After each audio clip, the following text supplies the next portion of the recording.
Fresh up ಆಗ್ತಾರೆ. ತುಂಬ adjust ಮಾಡ್ಕೊಳ್ತಾರಲ್ಲ. ಹಾಂ,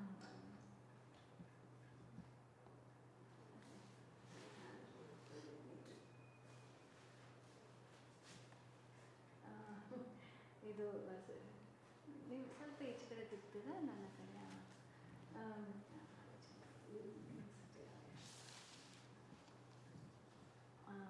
ಅದೇ, ಸೊ ನಾನು ನಿಮಗೆ ಗೊತ್ತಾಗಿದೆಯಾ ಇಲ್ವಾ, ನಾನು ಎದ್ದೇಳು ಕರ್ನಾಟಕ ಬಗ್ಗೆ ಸಣ್ಣ ಸಾಕ್ಷ್ಯಚಿತ್ರ ಮಾಡ್ತೀನಿ. ಅವ್ರ ಜೊತೆ ನಾವು ಎಲ್ಲ ಕಡೆ ಹೋಗಿ ಅವ್ರು ಏನು ಕೆಲಸ ಮಾಡ್ತಾರೆ ಅಂತ ನೋಡಿ, ಮತ್ತು ಇಲ್ಲಿ ನಿಮ್ಮ ಥರ ಆ್ಯಕ್ಟಿವಿಸ್ಟ್ ಜೊತೆ ಕೂಡ ನೀವು ಹೇಗೆ ಮಾಡ್ತೀರಾ, ಏನು ಮಾಡ್ತೀರಾ, ನಿಮ್ಮ ಕಥೆ ಏನು, ನೀವು ಹೇಗೆ ಬಂದು ಸೇರಿಕೊಂಡದು, ನಿಮ್ಮ ಇದರ ಬಗ್ಗೆ ನಿಮ್ಮ ಅಭಿಪ್ರಾಯ ಏನು, ಇದು ನಿಮ್ಮ ಪರ್ಸ್ನಲ್ ಇದರ ಬಗ್ಗೆ, ಅಂದರೆ ನೀವು ಹೇಗೆ ಈ ಪಾಲಿಟಿಕ್ಸ್ ನೀವು ಹೇಗೆ ನೋಡ್ತೀರಾ, ಅದರ ಬಗ್ಗೆ ಎಲ್ಲ ಸ್ವಲ್ಪ ನಾವು ಎಲ್ಲ ಇವತ್ತು ಈಗ ಮಾತಾಡಬೇಕು ಅಂತ ಇಲ್ಲ, ಆಮೇಲೆ ನಾವು ಕಾರಲ್ಲಿ ಹೋಗುವಾಗ ಅಥವಾ ಅಲ್ಲಿ ಸ್ವಲ್ಪ ನಾವು ಮಾತಾಡ್ಬೋದು. ಸೊ ಬಟ್ ಇದು ಸ್ವಲ್ಪ ನೀವು ಈ ಪುಸ್ತಕ ಬಗ್ಗೆ ಹೇಳ್ತೀರಾ, ನೀವು ಯಾವಾಗ ಈ ಪುಸ್ತಕ ಬರ್ತದೆ ತೋರಿಸ್ತೀರಾ, ಯಾವುದಿದು? ಇದು ಮೇಡಮ್ ನನ್ನ ಮೊದಲ ಪುಸ್ತಕ. ಹಾಂ, 2015 ಬಂದಿದ್ದು ಫಸ್ಟ್ ಇದು ಮಾಡಿದ್ದು. ನನ್ನ ದೃಷ್ಟಿಯಲ್ಲಿ ಡಾಕ್ಟರ್ BR ಅಂಬೇಡ್ಕರ್ ಅಂತೇಳಿ, ಅಂದರೆ ಬಾಬಾ ಸಾಹೇಬ್ರ ಮುಖ್ಯವಾದ ಕಾಲಘಟ್ಟದ ಕೆಲವೊಂದಿಷ್ಟು ಅಂಶಗಳು ತೊಗೊಂಡು ಮಾಡಿರೋದಿದೆ. ಅದಾದಮೇಲೆ ಹೆಚ್ಚಿನ ವರ್ಕ್ ನಾನು ಫೀಲ್ಡಲ್ಲೇ ಇರೋದ್ರಿಂದ ರೈಟಿಂಗ್ ಸ್ವಲ್ಪ ಕಡಿಮೆ ಮಾಡ್ಕೊಂಡಿದ್ದೆ. ನಂತರದಲ್ಲಿ 2015 ಪ್ರಕಾಶನ ಸ್ಟಾರ್ಟ್ ಮಾಡಿದ್ವಿ, ಯಶವಂತ ಪ್ರಕಾಶನ ಅಂತೇಳಿ ನಮ್ಮ ತಂದೆಯವ್ರ ಹೆಸರಿನಲ್ಲಿ. ಅದರಿಂದ ಕೆಲವೊಂದಿಷ್ಟು ಪುಸ್ತಕಗಳು ಪ್ರಕಾಶನದ ಮೂಲಕ ಹೊರ ತಂದಿದ್ದೀವಿ. ಜೀವನೂರು ಮಾದೇವ್ ಸರ್ದು ಭಾರತ ಹೇಗೆ ಮಾತನಾಡುತ್ತಿದೆ, RSS ಆಳ ಮತ್ತು ಅಗಲ, ಆಮೇಲೆ ಸಂವಿಧಾನದ ಸಂಕ್ಷಿಪ್ತ ಪರಿಚಯ, ಅದು ಆಮೇಲೆ ವಿರೋಧಾಭಾಸ ಕೂಡಲೇ ದೂರ ಆಗಲಿ, ಅಂದರೆ ನವೆಂಬರ್ 26 ಮಾಡಿದ ಭಾಷಣದ ಪ್ರತಿ ಒಂದು ಸಪ್ರೇಟಾಗಿ ಹಚ್ಚಾಕಿ ಇದು ಮಾಡಿದ್ವಿ. ನಂತರದಲ್ಲಿ ಬಂದಂಥ ಪುಸ್ತಕ ರಮಾಬಾಯಿ ಅಂಬೇಡ್ಕರ್ ಅವ್ರದ್ದು. ರಮಾಬಾಯಿ ಅಂಬೇಡ್ಕರ್ ಅವ್ರದ್ದು ಪುಸ್ತಕ ಹೋದ ವರ್ಷವೇ ಮಾಡಬೇಕು ಅಂತ ಇದ್ವಿ, ಆದರೆ ಅದು ಮೊದಲ ಬಹಿರಂಗ ಕಾರ್ಯಕ್ರಮದ್ರಿಂದ ಸ್ವಲ್ಪ ಸಮಯದ ಅಭಾವ ಆಯ್ತು ನಮಗೆ. ಇವರು ಬಾಬಾ ಸಾಹೇಬ್ರ ಮೊಮ್ಮಗಳು ರಮಾ ಅನಂತ್ ತೀರ್ಥುಂಬಡೆ ಮೇಡಮ್ ಅವರು ಬಂದಿದ್ರು ಕಾರ್ಯಕ್ರಮಕ್ಕೆ. ಅಂದರೆ ನಾವು ಸ್ಟಡಿ ಸರ್ಕಲ್ ಮಾಡ್ತೀವಿ ರೀ, ಮಕ್ಕಳು ಸಂಬಂಧಪಟ್ಟಂಗೆ.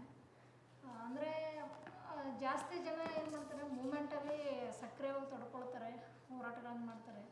ನಾವು ಹಳ್ಳಿಗಳನ್ನೇನೋ ಮರೆತು ಬಿಡ್ತಾ ಇದ್ದೀವೇನೋ ಅಂತೇಳಿ ನಮಗೆ ಫೀಲ್ ಆಯಿತು. ನಮ್ಮ ಪರ್ಸ್ನಲ್ ಲೈಫೇ ತೊಗೊಂಡಾಗ ನಮಗೆ ಏನು ಓದಬೇಕು ಏನು ಬರೀಬೇಕು ಗೊತ್ತಿಲ್ಲ. ಹಳ್ಳಿಯಿಂದ ಬಂದಿರತಕ್ಕಂಥ ಜನರಿಗೆ SLCವರೆಗೂ ಗೌರ್ಮೆಂಟ್ ಸ್ಕೂಲ್ ಇರ್ತದೆ, ಹಳ್ಳಿ ಒಳಗಡೆ ಆರಾಮಾಗಿ ಓದ್ತೀವಿ. SLC ನಂತರ ಏನು ಮಾಡಬೇಕು ಅನ್ನೋದು ಒಂದು ಬಿಗ್ ಕ್ವಶನ್ ಹಳ್ಳಿ ಜನರಿಗೆ. ಯಾಕಂದರೆ ಅವರಿಗೆ ಟ್ಯೂಷನ್ ಹಾಕೋಕ್ಕೆ ಫೆಸಿಲಿಟಿ ಇರೋಲ್ಲ. ಆಮೇಲೆ ತಂದೆ ತಾಯಿಗಳು ಬಡತನದಿಂದ ಬಂದಿರ್ತಾರೆ, ಕೂಲಿ ಕೆಲಸ ಮಾಡ್ತಾ ಇರ್ತಾರೆ, ಗೌಂಡಿ ಕೈಯಲ್ಲಿ ಹೋಗ್ತಾ ಇರ್ತಾರೆ, ಹೊಲ ಗದ್ದೆಗಳಲ್ಲಿ ದುಡಿತಾ ಇರ್ತಾರೆ. ಹಾಗಾಗಿ ಮಕ್ಕಳನ್ನ ಅವ್ರಿಗೆ ಕಾನ್ಸಂಟ್ರೇಟ್ ಮಾಡೋಕ್ಕಾಗೋದೇ ಇಲ್ಲ. ಸ್ಕೂಲ್ ನಂತರ ಬಂದ ತಕ್ಷಣ ಮಕ್ಳಿಗೆ ಕಿರಿಕಿರಿ ಅನಿಸ್ಬಿಡ್ತದೆ ಅವರಿಗೆ. ಈಗ ನಾನು ದುಡ್ದು ಬಂದಿದ್ದೀನಿ, ನಿಂದು ಏನು ಕಿರಿಕಿರಿ, ಹೊರಗೆ ಹೋಗ್ಬಿಟ್ಟು ಆಟ ಆಡ್ರಿ ಅಂತೇಳಿ ಹಿಂಗೆ ಕಳಿಸ್ಕೊಡ್ತಾರೆ. ಅಂದರೆ ಮಕ್ಕಳನ್ನು ಕರೆದು ಏನು ಓದ್ತಾ ಇದೆಯಾ ಅಂತ ಕೇಳೋ ಪೇಷನ್ಸ್ ಇರೋದಿಲ್ಲ. ಹಾಗಾಗಿ ನಾವೇನು ವಿಚಾರ ಮಾಡಿದ್ವಿ, ನಮ್ಮ ಥರನೇ ಒಂದು ಲಾಂಗ್ ಗ್ಯಾಪ್ ಆಗಬಾರ್ದು ಎಜುಕೇಷನ್ ಮಕ್ಕಳಿಗೆ. ಯಾಕಂದರೆ ನನ್ನ ಪರ್ಸ್ನಲಿ ಹೇಳ್ಬೇಕಂದ್ರೆ ನಾನು ಎಜುಕೇಷನ್ ಯಾವ ರೀತಿ ಓದ್ಬೇಕು ಅನ್ನೋದೇ ಗೊತ್ತಿರಲಿಲ್ಲ. ತಂದೆ ಚಿಕ್ಕ ವಯಸ್ಸಿನಲ್ಲೇ ತೀರ್ಕೊಂಡ್ಬಿಟ್ರು. ಹಾಗಾಗಿ ಅಜ್ಜಿ ಓದಿಸಿದ್ದು ನಮಗೆ, ಭಾಳ ಇಷ್ಟಪಟ್ಟು ಓದಿಸಿದ್ದು.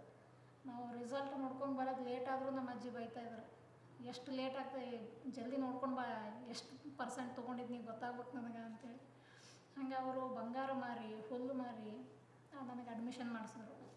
ಆ ಟೈಮಲ್ಲಿ ಹುಲ್ಲು ಮಾರ್ತಾಯಿದ್ರು, ಹೊಲದಲ್ಲಿ ಬೆಳೆತಿರ್ತಾ ಅದು ಹುಲ್ಲು ಇರ್ತದೆ, ಹಸುಗಳಿಗೆ ಹಾಕ್ತೀವಲ್ಲ ತಿನ್ನೋಕ್ಕೆ, ಹುಲ್ಲುಗಳನ್ನು ಮಾರಿ ಅದರ ಬಂದಿರೋ ಕೂಲಿ ಒಳಗೆ ನಮ್ಮ ಅಜ್ಜಿ ನಮಗೆಲ್ಲ ಕಲಿಸಿದ್ದು ಬೆಳೆಸಿದ್ದು.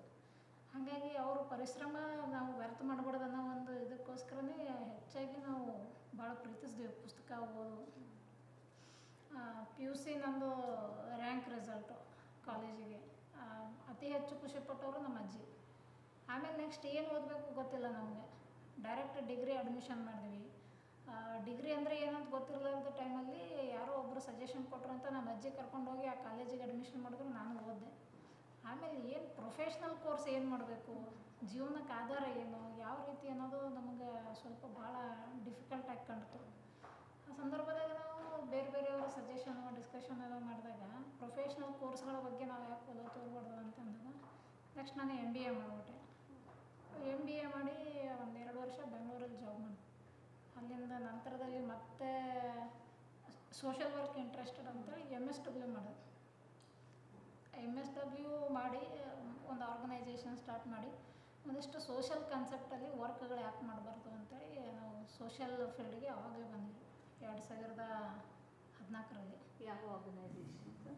Yashwant rural and urban development organization ಅಂತೇಳಿ ಮಾಡಿದ್ವಿ ಅಪ್ಪನ ಹೆಸರಲ್ಲಿ. ಅದರಲ್ಲಿ ಸಾಧ್ಯ ಆದಷ್ಟು ಎಜುಕೇಷನ್ ಬೇಸ್ ಮೇಲೇ ವರ್ಕ್ ಮಾಡೋಕ್ಕೆ ಸ್ಟಾರ್ಟ್ ಮಾಡಿದ್ವಿ. ಆ ನಂತರದಲ್ಲಿ MSW ಮೇಲೆ ಜಾಸ್ತಿ ನಮಗೆ ಯಾವುದೇ ಜಾಬ್ ಆಪರ್ಚುನಿಟೀಸ್ ಎಲ್ಲ ಇರಲಿಲ್ಲ. ಹಾಗಾಗಿ ಒಂದು ಪ್ರೊಫೆಷ್ನಲ್ ಕೋರ್ಸ್ ಇರಬೇಕು. ನಂಗೆ ಚಿಕ್ಕ ವಯಸ್ಸಿನಿಂದ ಸ್ವಲ್ಪ ಆಸೆ ಇತ್ತು ಲಾ ಫೀಲ್ಡ್ ಮೇಲೆ.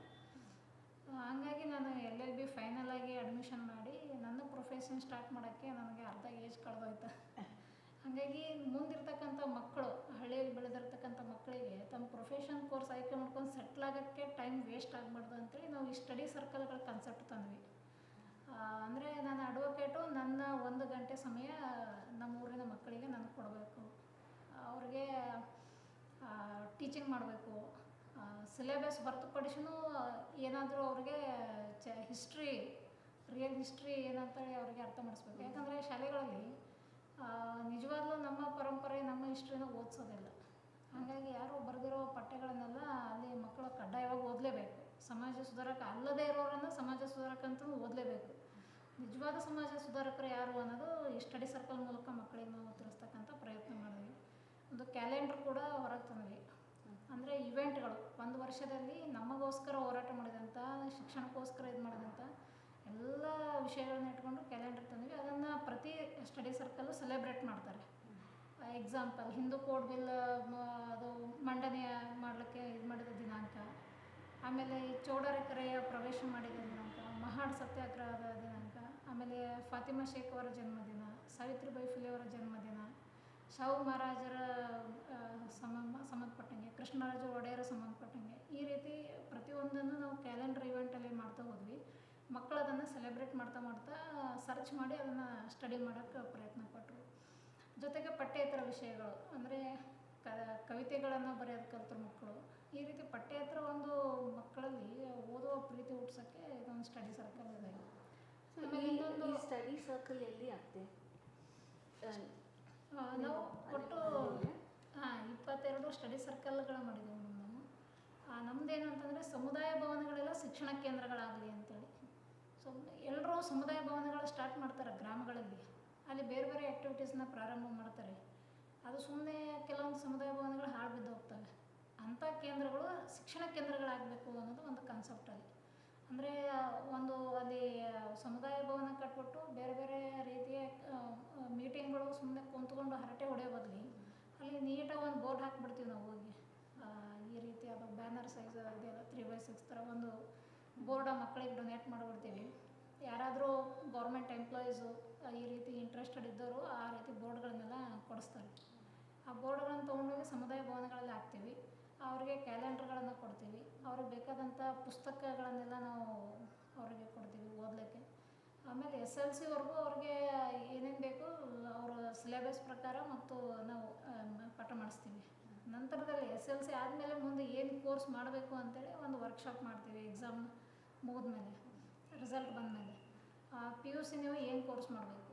ಕೆಲವೊಬ್ರು ಪ್ರೊಫೆಷ್ನಲ್ಗೆ ಹೋಗ್ಬೇಕಂತಾರೆ, ಕೆಲವೊಬ್ರು ಇನ್ನೂ ಓದ್ಬೇಕಂತಾರೆ, ಕೆಲವೊಬ್ಬರಿಗೆ ಕಾಮರ್ಸು ಆಮೇಲೆ ಸೈನ್ಸ್ ಅಂದರೆ ಟಫು, ಈಸಿಯಾಗಿ ಆರ್ಟ್ಸಿಗೆ ಹೋಗ್ಬಿಡ್ತಾರೆ.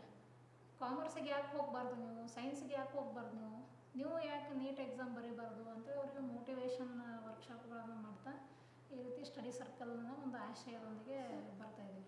ಈ ಸ್ಟಡಿ ಸರ್ಕಲಲ್ಲಿ ರಾಜಕೀಯ ಬಗ್ಗೆ ಮಾತಾಡ್ತೀರಾ, ಮತ್ತು ದಲಿತ್ ಪಾಲಿಟಿಕ್ಸ್ ಬಗ್ಗೆ ನೀವು ಕ್ಯಾಲೆಂಡರ್ ಮೂಲಕ ಖಂಡಿತ ಅದು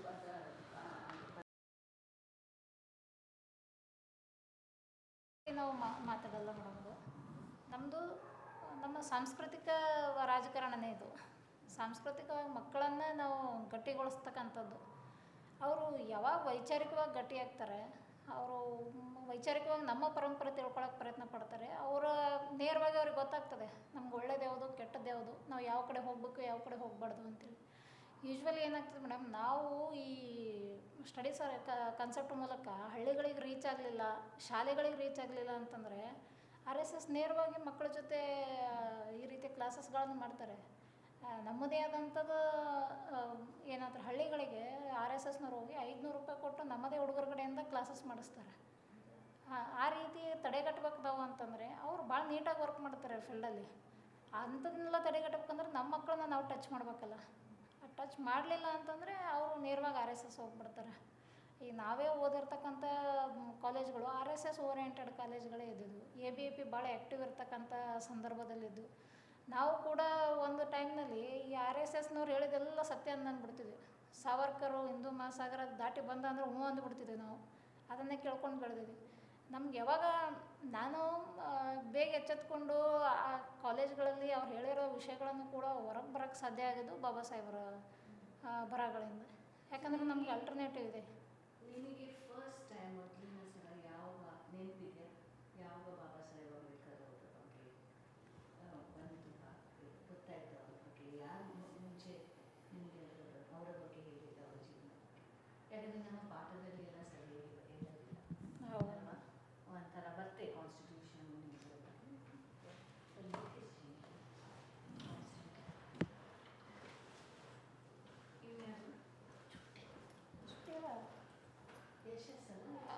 ಸ್ಕೂಲ್ ಏನೋ ಆಫ್ ಇದೆ ಅಂತ ವಾಪಸ್ ಬಂದರೆ ಇವತ್ತು ಪರೀಕ್ಷೆ ಇಲ್ಲ, ಪರೀಕ್ಷೆ ಕಂಪ್ಲೀಟ್ ಆಗಿದೆ. ಏನು ಮಾಡ್ತಾನೆ ಈಗ ಬಂದು? ಬಾಯ್ ನನ್ನ ಜೊತೆನೇ ಇರ್ತಾನೆ ರೀ ಮನೇಲಿ. ನಿಮ್ಮ ಜೊತೆ ಇರ್ತಾನೆ? ಹೋಗ್ತಾನೆ ಇಲ್ಲೇ ಒಂದು ಒಳ್ಳೆ ಕಂಪನಿ ನನ್ನ ಫ್ರೆಂಡು. ಯಾರ ಮಗ ಆಗ್ತಾನೆ ಅವನು? ತಮ್ಮನ ಮಗ. ತಮ್ಮನ ಮಗ ದೊಡ್ಡವನು, ಭಾಳ ಜಾಣನಿದ್ದಾನೆ ರೀ. ಈಗ ನನಗೆ ಆರ್ಮಿಲ್ ಅಂತಂದರೆ ಎಲ್ಲ ಅವನೇ ಮಾಡ್ತಾನೆ. ಟೀ ಮಾಡ್ತಾನೆ. ಆಮೇಲೆ ಏನು ಬೇಕಾದರೂ ಎಗ್ ಫ್ರೈ ಮಾಡಿಕೊಡ್ತಾನೆ, ಬಾಯ್ಲ್ಡ್ ಎಗ್ಗು ಎಲ್ಲನೂ ಮಾಡಿಕೊಡ್ತಾನೆ ಕರೆ. ಹುಡುಗರು ಕೂಡ ಕಲಿಬೇಕಲ್ಲ, ಕಲಿಬೇಕು. ಅಡುಗೆ ಮನೆಗೆ. ಈಗ ಮೊದಲೇ ನಾವು ಈ ಪರಂಪರೆ ಸ್ಟಾರ್ಟ್ ಮಾಡಲಿಲ್ಲ ಅಂದ್ರೆ ಮಕ್ಕಳ ಮೇಲೆ ಪ್ರಭಾವ ಬೀರಲ್ಲ ರೀ. ಮೊದಲೇ ಇದೇ ನಮ್ಮ ಮನೆಯಾಗ ತಾಯಿ ಮತ್ತು ಅವ್ರ ತಾಯಿ ಇಬ್ಬರು ಗಂಡು ಮಕ್ಕಳು ಯಾಕೆ ಮಾಡಬೇಕು ಅಂಥೇಳಿ ಈ ಕಾನ್ಸೆಪ್ಟ್. ಯಾಕಂದರೆ ಹೆಣ್ಮಕ್ಳ ತಲೆ ಒಳಗೂ ಕೂಡ ಈ ಫ್ಯೂಡಲಿಸಮ್ ಭಾಳ ಇನ್ನೂ ಆ್ಯಕ್ಟಿವ್ ಇದೆ. ಗಂಡು ಮಕ್ಳು ಹಿಂಗೆ ಇರಬೇಕು, ಹೆಣ್ಮಕ್ಳು ಹಿಂಗೆ ಇರ್ಬೇಕು ಅಂತ. ನಾನು ಯಾವಾಗ ಮೂಮೆಂಟಿಗೆ ಬಂದೆ ನಮ್ಮ ಮನೆ ವಾತಾವರಣ ನಾವು ಕೂಡ ಬದಲಾಯಿಸ್ಕೊತ ಬಂದ್ವಿ. ಇವನು ಚಿಕ್ಕ ವಯಸ್ಸಿನಲ್ಲಿದ್ದಾಗ ಒಂದು 2-3 ವರ್ಷದ ಕೆಳಗೆ ನಾನು ಯಾಕೆ ಬಾರಿಗೆ ಇಡಬೇಕು, ನಾನು ಗಂಡಸು ಮಗ ಇದ್ದೀನಿ ಅಂತಿದ್ದ. ಈಗ ಅವನಿಲ್ಲ, ನೀಟಾಗಿ ಕಸ ಗುಡಿಸ್ತಾನೆ, ಅವ್ನ ಪ್ಲೇಟ್ ಅವ್ನು ತೊಳ್ಕೊಳ್ತಾನೆ. ಅದು ಒಂದು ಸಿಸ್ಟಮ್ ಚೇಂಜ್ ಆಗ್ತಾ ಹೋಗ್ತದೆ. ಮನೆ ಒಳಗೆ ಒಬ್ಬರು ಬದಲಾವಣೆ ಆದರೆ ತಾನಾಗೆ ಮನೆಯ ಬದಲಾವಣೆ ಆಗ್ತದೆ, ವಾತಾವರಣ ಚೇಂಜ್ ಆಗ್ತದೆ.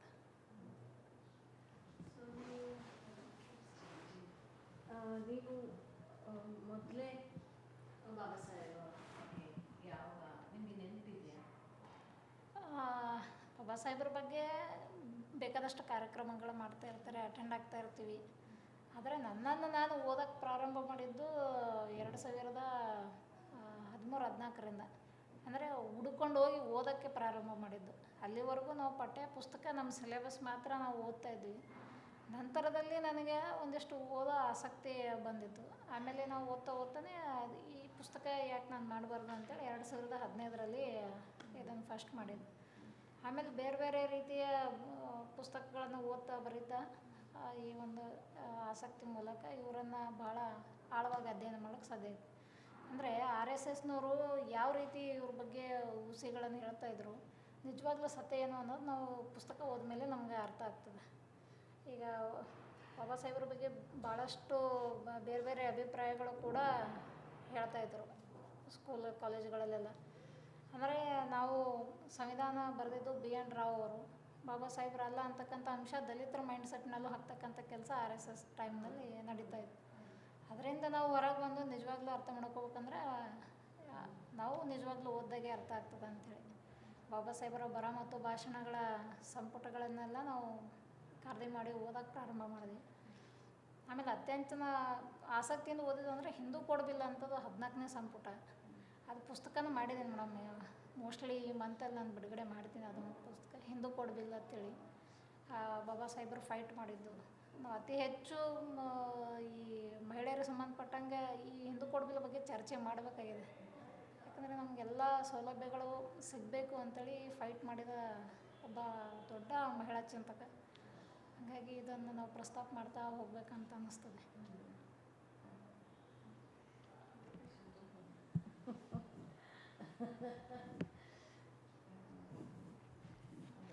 ಸೊ ಇದು ನೀವು ಈಗ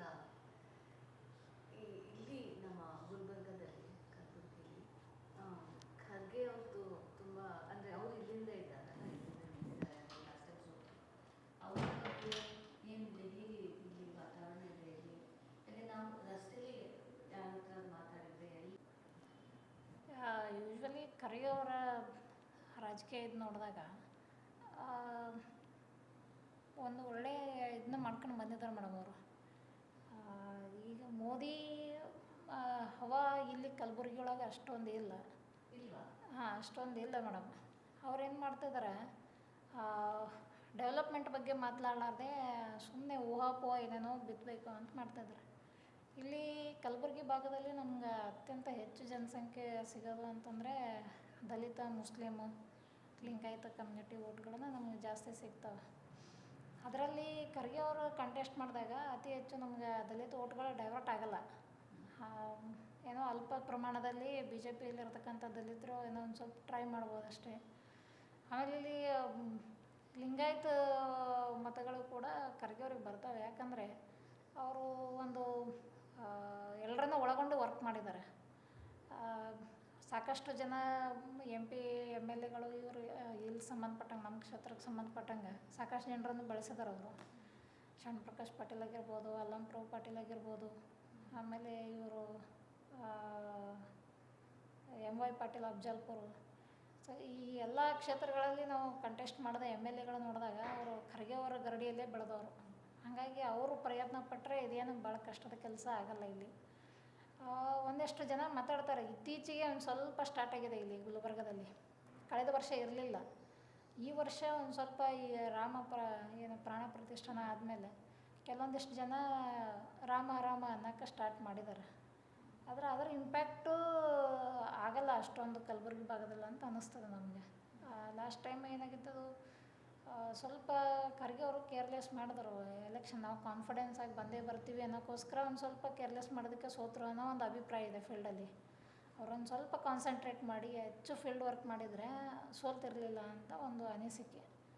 ಹಾಗಾಗಿ ಈ ಸತಿ ಒಂದು ಸ್ವಲ್ಪ ಟ್ರೈ ಮಾಡಿದ್ರೆ ಆಗೋ ಚಾನ್ಸಸ್ ಇದೆ. ಅಷ್ಟೊಂದು ಮೋದಿ ಹವಾ ಗುಲ್ಬರ್ಗಲ್ಲಿಲ್ಲ. ಯಾಕಂದರೆ ಅವ್ರು ಲಾಸ್ಟ್ ಟೈಮ್ ಎಲ್ಲೆಲ್ಲಿ ಮೋದಿ ಇಲ್ಲಿ ಗುಲ್ಬರ್ಗಕ್ಕೆ ಬಂದೋಗಿದ್ದಾರೆ ಎಲ್ಲ MLAಗಳು ಸೋತ್ಬಿಟ್ಟಿದ್ದಾರೆ, ಯಾರೂ ವಿನ್ ಆಗಿಲ್ಲ. ಅತಿ ಹೆಚ್ಚು ಲೀಡಲ್ಲಿ ಸೋತಿದ್ದಾರೆ. Last time Kalaburagi 2023 assembly election Modi visit ಮಾಡಿದಾಗ ಯಾವುದೇ ಓಟ್ಗಳು ಬರಲಿಲ್ಲಲ್ಲ. ಮೋದಿ ಹವಾ ಇದ್ದರೆ ಆ ಕ್ಯಾಂಡಿಡೇಟ್ ಗೆಲ್ಲಬೇಕಾಗಿತ್ತು. ಸುಮ್ಮನೆ ಊಹಾಪೋಹದ ಏನೇನೋ ಬಿತ್ಕೊಂಡು ಮಾಡಬೇಕಂತ ಪ್ರಯತ್ನ ಮಾಡ್ತಾ ಇರ್ತಾರೆ. ಆದರೆ ಇಲ್ಲಿ ಖರ್ಗೆ ಅವರು ಇಲ್ಲಿ ಬಂದಿದ್ದಾರೆ. ದಕ್ಷಿಣ ಇಲ್ಲಿ ಕಲಬುರ್ಗಿಗೆ ಬಂದು ರ್ಯಾಲಿ ಮಾಡಿ ಹೋಗಿದ್ದಾರೆ. ಆಮೇಲೆ ನಮ್ಮ ಭಾಗಕ್ಕೆ, ಹೈದ್ರಾಬಾದ್ ಕರ್ನಾಟಕ ಭಾಗಕ್ಕೆ ಬರ್ತಾ ಇರ್ತಾರೆ ಭಾಳ. ಇಲ್ಲಿ ದೊಡ್ಡ ಪ್ರಮಾಣದಾಗ ರ್ಯಾಲಿ ಮಾಡೋದ್ರು ಇಲ್ಲಿ NV ಗ್ರೌಂಡಲ್ಲಿ. ಆ ಸಮಾವೇಶ ಆದಮೇಲೂ ಕೂಡ, ಯಾಕಂದರೆ ಖರ್ಗೆ ಕ್ಷೇತ್ರ ಇರೋದ್ರಿಂದ ಮೋದಿ ಪದೇ ಪದೇ ಕಲಬುರ್ಗಿಗೆ ಬರ್ತಾರೆ ಅನ್ನೋದು ಸುದ್ದಿ ಕೂಡ ಆಗಿತ್ತು. ಹಾಗಾಗಿ ಅವ್ರು ಎಲ್ಲೆಲ್ಲಿ ಬಂದಾರ ಅಲ್ಲಿ ಯಾವ ಕ್ಯಾಂಡಿಡೇಟು ವಿನ್ ಆಗಿಲ್ಲ, ಎಲ್ಲ ಕ್ಯಾಂಡಿಡೇಟು ಸೋತ್ಬಿಟ್ರು. 21,000 ಲೀಡ್ಲಿಂದ ಕಾಂಗ್ರೆಸ್ ಬಂತು, BJP ಸೋತ್ಬಿಡ್ತು. ದಕ್ಷಿಣ ಚಿತ್ತಾಪುರ ಕಾಂಗ್ರೆಸ್ ಬಂತು. ಹಾಗಾಗಿ ಮೋದಿ ಹವಾ ಇದ್ದರೆ ಬರಬೇಕಾಗಿತ್ತು. ಹಾಗಾಗಿ ಇಲ್ಲಿ ಸ್ವಲ್ಪ ಇವ್ರದ್ದು ಕೆಲಸಗಳು ವರ್ಕ್ ಮಾಡ್ತವೆ. ಇಲ್ಲಿ ಬುದ್ಧ ವಿಹಾರ ಮಾಡಿದ್ದಾರೆ, ESI ಹಾಸ್ಪಿಟಲ್ ಮಾಡಿದ್ದಾರೆ, ಸೆಂಟ್ರಲ್ ಯೂನಿವರ್ಸಿಟಿ ಮಾಡಿದ್ದಾರೆ. ಆಮೇಲೆ ಬೇರೆ ಬೇರೆ ಸಂಬಂಧಪಟ್ಟಂಗೆ ಎಜುಕೇಷನ್ ಇನ್ಸ್ಟಿಟ್ಯೂಷನ್ಸ್ಗಳನ್ನು ಮಾಡಿದ್ದಾರೆ. ರೈಲ್ವೆಗಳನ್ನು ತಂದಿದ್ದಾರೆ. ಅವ್ರು ಇದ್ದಾಗ ಆಗಿದ್ದು ರೈಲ್ವೆ, ಈಗ ನೆಕ್ಸ್ಟ್ ನಂತರದಲ್ಲಿ ಯಾವ ರೈಲ್ವೆಗಳು ಕೂಡ ಆಗಲೇ ಇಲ್ಲ. ಒಂದು ಹೊಸ ರೈಲ್ ಕೂಡ ಬರಲಿಲ್ಲ ಕಲಬುರ್ಗಿಗೆ. ಖರ್ಗೆ ಇರುವಾಗಲೇ ಇವೆಲ್ಲ ಆಗಿರೋದು. ಹಾಗಾಗಿ ಜನರಿಗೂ ಅರ್ಥ ಆಗ್ತದೆ ಅನ್ನಿಸ್ತದೆ. ಯಾಕಂದರೆ ನಮ್ಗೆ ಏನು ಬೇಕು ಏನು ಬೇಡ ಅಂತಕ್ಕಂಥದ್ದು. ಈಗ ಇರ್ತಕ್ಕಂಥ ಯೋಜನೆಗಳನ್ನೇ ವಾಪಸ್ ಕಳಿಸ್ಬಿಡ್ತಾ ಇದ್ದಾರೆ. ಈಗ ಇದ್ದಂಥವ್ರು ಯಾರು, ಇವರು ಉಮೇಶ್ ಜಾಧವ್ ಅವರು ಯಾವುದೇ ಕೆಲಸಗಳು ಮಾಡಿಲ್ಲ, ಜನಸಂಪರ್ಕ ಇಲ್ಲ, ಜನರ ಹತ್ರ ಬರಲ್ಲ, ಒಂದು ದಿವಸ ಕೂಡ ಫೀಲ್ಡಲ್ಲಿ ಕಾಣಿಸಿಲ್ಲ. ಹಾಗಾಗಿ ಒಬ್ಬನ ನಂಬ್ಕೊಂಡು ಓಟ್ ಹಾಕಿರ್ತಕ್ಕಂಥ ಜನ 5 ವರ್ಷದಲ್ಲಿ ಅನುಭವಿಸಿದ್ದಾರೆ. ಹಾಗಾಗಿ ನೆಕ್ಸ್ಟು ಈ ಅಭ್ಯರ್ಥಿಗೆ ಇನ್ನೊಂದು ಅವಕಾಶ ಸಿಗ್ತಕ್ಕಂಥ ಚಾನ್ಸಸ್ ಇದೆ ಮೇಡಮ್. ಹಾಂ,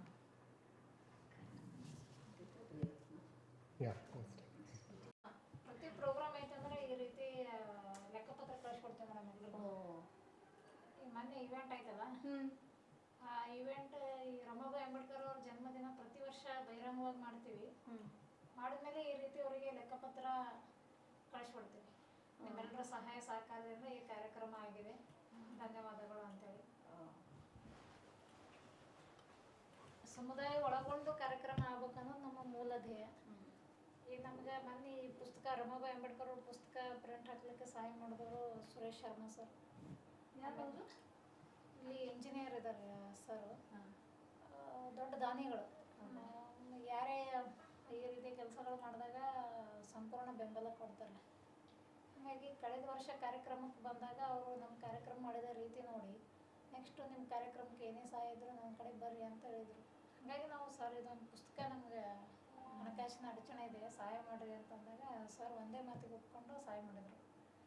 ಆಮೇಲೆ ಊಟದ ವ್ಯವಸ್ಥೆ ಈ ಸಲ ಶಾಂತಪ್ಪ ಕೂಡ್ಲಿಗೆ ಅಂತೇಳಿ ಮುಖಂಡರಿದ್ದಾರೆ, ಅವರು ಮಾಡಿದರು.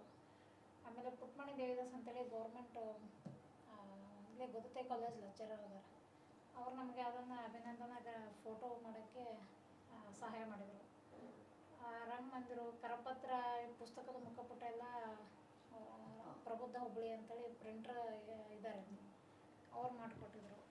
ಹೀಗೆ ಸಹಾಯ ಮಾಡಿದವ್ರಿಗೆಲ್ಲ ಕೃತಜ್ಞತೆ ಹೇಳಿ ಅವ್ರಿಗೆ ಒಂದಿಷ್ಟು ಲಿಸ್ಟ್ ಮಾಡಿ ಕಳಿಸ್ಬಿಡ್ತೀವಿ. ಅಂದರೆ ನಾವು ಮಾಡಿದ ಕಾರ್ಯಕ್ರಮದ ಒಟ್ಟು ಖರ್ಚು ವೆಚ್ಚದ ಪಟ್ಟಿ ಎಲ್ಲ ಇರ್ತದೆ, ಎಷ್ಟಾಗಿದೆ ಎಷ್ಟಿಲ್ಲ ಅಂತೇಳಿ ಈ ರೀತಿ ಮಾಡಿ ಎಲ್ರಿಗೂ ಕಳಿಸ್ಬಿಡ್ತೀವಿ ಲಾಸ್ಟಿಗೆ. ನಮಸ್ತೆ. ಇವ್ರು ಯಾರಾಗಬೇಕು? ಇವರು ದಿಲೀಪ್ ನಾಯಕ್ ಅಂತ ಹೇಳಿ ಕೊಲೆ ಸ್ಟಡಿ ಸರ್ಕಲ್ ನಾನು ನಿಮ್ಗೆ ಹೇಳ್ದಲ್ಲ ಗಂಜಿತ್ಕಡ್ ಅಂತೇಳಿ, ಗಂಜಿತ್ಕಡ್ ಪ್ರಾರಂಭ ಮಾಡಿದ್ದು ಇವರೇ. ಅಂದರೆ 2020 ಇಸ್ವಿ ಅವ್ರ ಜೊತೆ ಮಾತಾಡ್ಬೋದು. ಇಲ್ಲ ಮಾತಾಡುವ ಅವರಿಗೆ ಸ್ವಲ್ಪ ಪಕ್ಕನೇ ನಾವು ಹೀಗೆ ಅವ್ರ ಮೇಲೆ ಕಾಗದ ತಿರ್ಸಿದ್ರೆ ಸ್ವಲ್ಪ ಮಾತಾಡುವ. 2020ರಲ್ಲಿ ಕನ್ನಡ ಸಾಹಿತ್ಯ ಸಮ್ಮೇಳನ ಇದ್ದಾಗ 2020ರಲ್ಲಿ ಕನ್ನಡ ಸಾಹಿತ್ಯ ಸಮ್ಮೇಳನ ಇದ್ದಾಗ ಹೌದು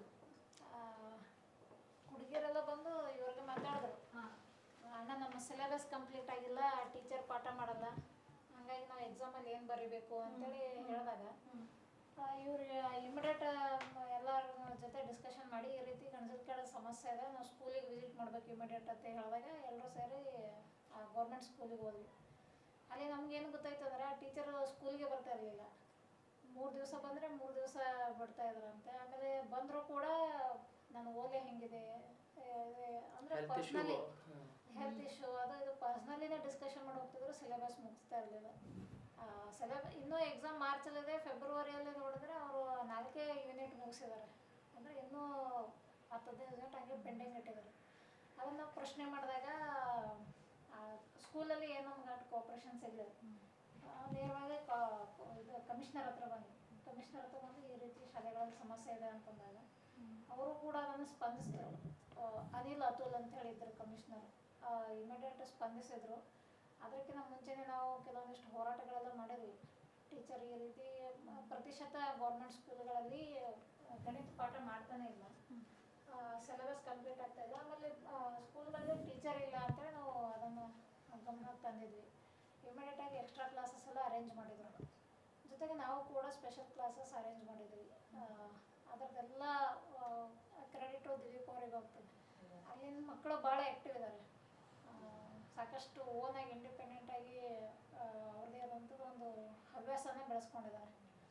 ಇವರು ಕಾರ್ಯಕ್ರಮಕ್ಕೆ ಲಾಸ್ಟ್ ಇಯರ್ ರಮಾಬಾಯಿ ಅವ್ರು ಬಂದಾಗ ಎಲ್ಲರೂ ಕೂಡ ಗಿಫ್ಟ್ ಕೊಡ್ಬೇಕಂದ್ರೆ ಏನಾದರೂ ಕಾಸ್ಟ್ಲಿ ಕೊಡ್ಬೇಕಾ ಏನಾದರೂ ಅಂತ ವಿಚಾರ ಮಾಡ್ತಾರೆ. ಅಲ್ಲಿ ಮಕ್ಕಳು ಯಾವ ರೀತಿ ಇಂಪ್ರೂವ್ ಆಗಿದ್ದಾರೆ ಅಂತಂದರೆ, ಮೊನ್ನೆ ರಮಾಬಾಯಿ ಅಂಬೇಡ್ಕರ್ ಅವರು ಜನ್ಮದಿನ ಮಾಡಿದ್ರು ಹಳ್ಳಿ ಒಳಗೆ 0 ಪೇಮೆಂಟಲ್ಲಿ. ಅಂದರೆ ನಾವು ಕೇಳಿದ್ವಿ ಇಲ್ಲಿಂದ, ನಿಮ್ಗೇನಾದರೂ ಫೆಸಿಲಿಟೀಸ್ ಬೇಕಾ, ಹೂವಿನ ಹಾರ ತರಬೇಕಾ, ಸ್ಪೀಕರ್ ಬೇಕಾ ಅಂತೇಳಿ, ಯಾವುದು ಬೇಡ ಅಂತೇಳಿ ಅವ್ರವ್ರ ಮನೆಯಿಂದಲೇ ಕುರ್ಚಿಗಳನ್ನ ಎತ್ಕೊಂಡು ಬಂದು ಅವರವರೇ ಕುಂತಿದ್ರು. ಆಮೇಲೆ ಮನೆಯಲ್ಲಿ ಮನೆ ಹತ್ರ ಬೆಳೆದಿರ್ತದೆ ಮಲ್ಲಿಗೆ ಹೂವು, ಅದನ್ನೇ ಪೋಣಿಸಿ ಹಾರ ಮಾಡಿದರು. ಮುಂದೆ ಒಂದು ದಾಸವಾಳ ಹೂವು ಕಟ್ಟಿದ್ರು ಡಿಸೈನಿಗೆ, ಈ ರೀತಿ. ಆಮೇಲೆ ನಮಗೆ ಬಂದವರಿಗೆಲ್ಲ ಪೇಪರಿಂದನೇ ಬೊಕ್ಕೆ ಮಾಡಿದರು. ಏನು ವೈಟ್ ಶೀಟ್ ತೊಗೊಂಡು ಅದನ್ನೇ ಡಿಸೈನ್ ಪೇಂಟ್ ಮಾಡಿ ಬೊಕ್ಕೆಗಳು ಮಾಡಿ ನಮಗೆ ಕೊಟ್ಟಿದ್ರು. ಅಂದರೆ 0 ಪೇಮೆಂಟಲ್ಲಿ ಒಂದು ಮಹತ್ವದ ಆಚರಣೆ ಮಾಡ್ಬೋದು ಅಂತೇಳಿ ಒಂದು ಮಕ್ಕಳಲ್ಲಿ ಬದಲಾವಣೆ ನಾವು ನೋಡ್ತೀವಿ. ಆಮೇಲೆ ಅದೇ ಬೋರ್ಡ್ ಮೇಲೇ ಅವರೇ ಡ್ರಾಯಿಂಗ್ ಮಾಡಿ ಇದನ್ನು ಸೆಲೆಬ್ರೇಟ್ ಮಾಡ್ತಾರೆ ಇವೆಂಟನ್ನು.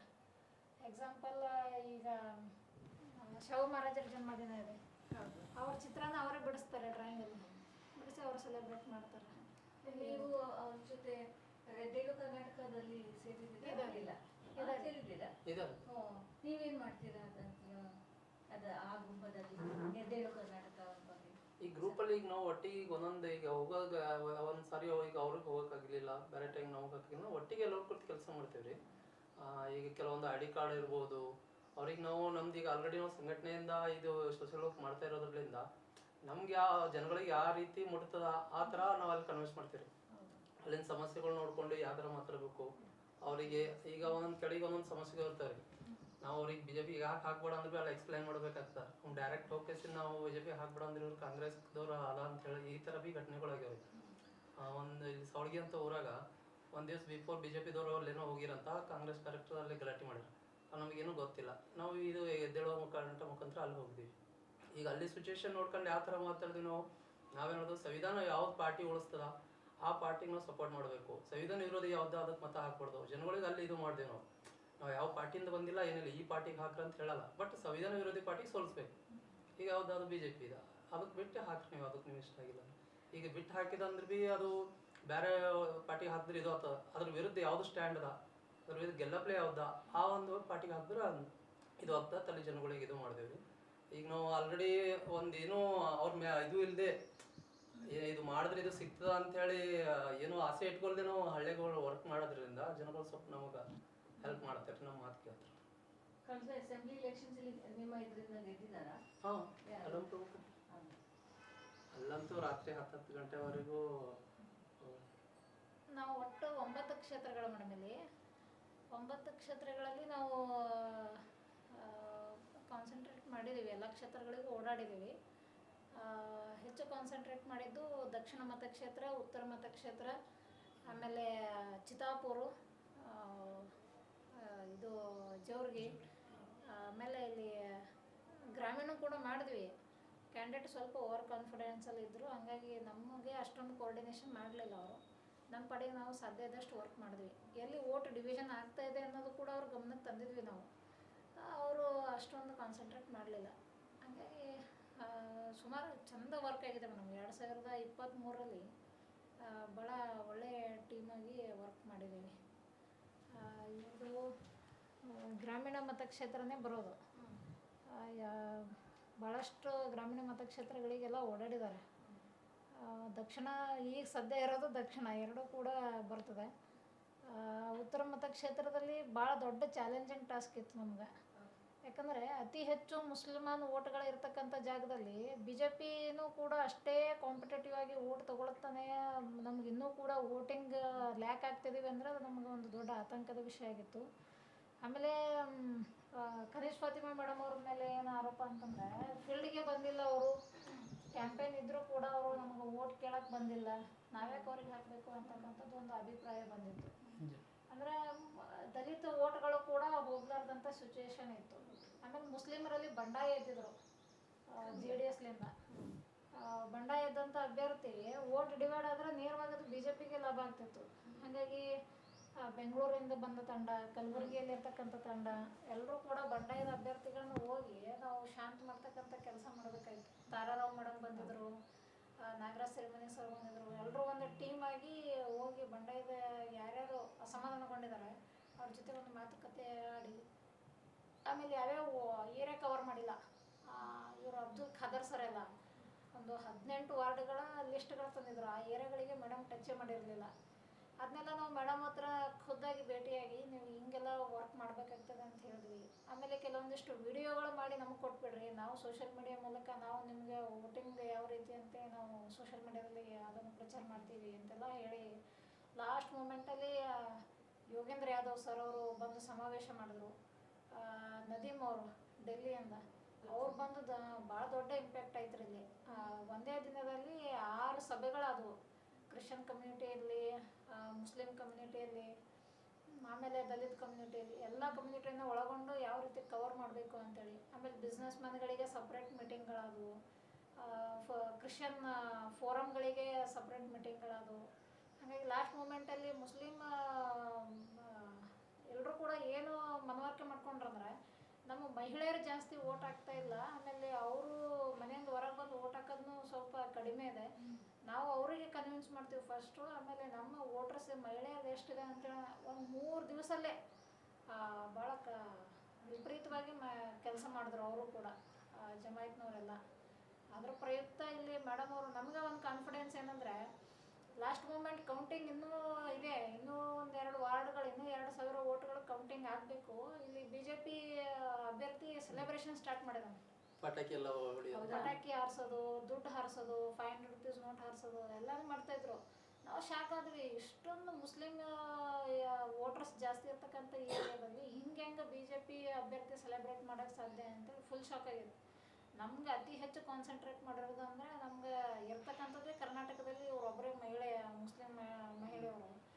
ಅವರು ಸೋತ್ರೆ ಇಲ್ಲಿ ಪೂರ್ತಿ ಇದಾಗ್ಬಿಡ್ತದೆ. ಎಲೆಕ್ಷನ್ಗಿಂತ ಮುಂಚೆ BJP ಅಭ್ಯರ್ಥಿ ಹೇಳಿದ್ದ, ಇದು ಇನ್ನೂ ಟ್ರೈಲರ್ ಇದೆ, ನಿಮಗೆ ತೋರಿಸ್ತೀನಿ, ನಾನು ಗೆದ್ದು ಬಂದಮೇಲೆ ಪೂರ್ತಿ ಹಿಂದೂ ರಾಷ್ಟ್ರ ಮಾಡಿಬಿಡ್ತೀನಿ, ಹಿಂದೂ ವಾರ್ಡ್ ಇದು ಉತ್ತರ ಮತಕ್ಷೇತ್ರ ಫುಲ್ ಹಿಂದೂ ಮಾಡಿಬಿಡ್ತೀನಿ ಅಂತೇಳಿ ಹಿಂಗೆ ಮಾತಾಡಿದ್ದೆಲ್ಲ ವಿಡಿಯೋಗಳು ಇದ್ದವು. ಅದೆಲ್ಲ ಸೋಷಿಯಲ್ ಮೀಡಿಯಾದಲ್ಲಿ ಹಾಕಿ ನಾವು ಇದು ಮಾಡೋಕ್ಕೆ ಸಾಧ್ಯ ಆಯಿತು. ಅಂದ್ರೆ ನಾವು ಶಾಕ್ ಆದಾಗ ನಾವು ಅಬ್ದುಲ್ ಖಾದರ್ ಸರ್ಗೆ ಫೋನ್ ಮಾಡಿದೆ, ಸರ್ ಏನು ಸರ್ ಈ ರೀತಿ ಸೆಲೆಬ್ರೇಟ್ ಮಾಡ್ತಿದ್ದಾನೆ? ಇರಮ್ಮ, ಇನ್ನೂ ನಮ್ಮ ಏರಿಯಾದ ಕೌಂಟಿಂಗ್ ಆಗಿಲ್ಲ, 100% ಮೇಡಮೇ ಬರ್ತಾರೆ, 2,000 ಅವ್ರದ್ದೇ ಲೀಡಲ್ಲಿರುತ್ತೆ ಅಂತ ಇದೇ ಮಾತನ್ನು ಹೇಳಿದರು ಅವರು. ಮೇಡಮ್ ಅವರು 1,000 ಚಿಲ್ಡ್ರನು 2,000 ಇದೆ ಅಂತರದಲ್ಲಿ ವಿನ್ ಆದರು. ಯಾರು ಕ್ಯಾಂಡಿಡೇಟ್ ಯಾರು ಮೇಡಮ್ ಅಂದರೆ? ಖನೀಶ್ ಫಾತಿಮಾ ಅವರು. ಭಾಳ ಚಾಲೆಂಜಿಂಗ್ ಸತಿ ಅವ್ರದ್ದು ವಿನ್ನಿಂಗ್ ಇದು ಇರ್ತದೆ. ಹಾಗಾಗಿ ನಮಗೆ ಒಂದು ಸ್ವಲ್ಪ ಉತ್ತರ ಮತಕ್ಷೇತ್ರದ ಅಭ್ಯರ್ಥಿಗಳು ಜಾಸ್ತಿ ಫೀಲ್ಡಲ್ಲಿ ಇದ್ದಾಗ ಈ ಲೋಕಸಭಾ ಎಲೆಕ್ಷನ್ಗೆ ಹೆಲ್ಪ್ ಆಗುತ್ತೆ. ಈ ಗೆದ್ದು ಬಂದಂಥ MLAಗಳು ತಮ್ಮ ಗೆಲುವಿನ ಅಂತರವನ್ನು ನೋಡ್ಕೊಂಡು ಈಗ ವರ್ಕ್ ಮಾಡಬೇಕಾಗ್ತದೆ ಅವ್ರ ಫೀಲ್ಡಲ್ಲಿ. ನಾನು ಜಾಸ್ತಿ ಓಟ್ ತಗೊಂಡು ಗೆದ್ದೆ ಅಂತೇಳಿ ಅವ್ರ ಪಾಡಿಗಾರ ಆರಾಮಿದ್ರೆ ನಮಗೆ ಲೋಕಸಭೆ ಟಫ್ ಆಗ್ತದೆ. ಹಾಗಾಗಿ ಎಲ್ಲ MLAಗಳು ಅತಿಯಾಗಿ ಫೀಲ್ಡ್ ವರ್ಕ್ ಮಾಡಬೇಕಾಗಿದ್ದು ಜರೂರಿನೂ ಇದೆ ಈ